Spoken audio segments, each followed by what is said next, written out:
दोस्तों उदासी TV YouTube channel में तव्हां सभिनी दोस्तनि खे ख़ुशि आमदीद। अॼु जी अपडेट ज़बरदस्त बहितरीन अपडेट है। जी हाँ दोस्तों, अॼु जी अपडेट है सीरियल ड्रामा पापनगर ते। काफ़ी दोस्तनि जा कॉमेंट अची रहा आहिनि त पापनगर ड्रामो एतिरे ॾींहंनि खां वठी छो नथो हले, छा वजह आहे, बंदि थी वियो, कहिड़ी वजह आहे।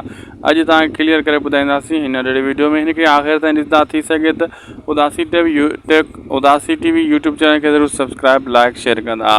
हलूं था अपडेट की तरफ, तव्हांजो घणो टाइम वेस्ट न कंदासीं।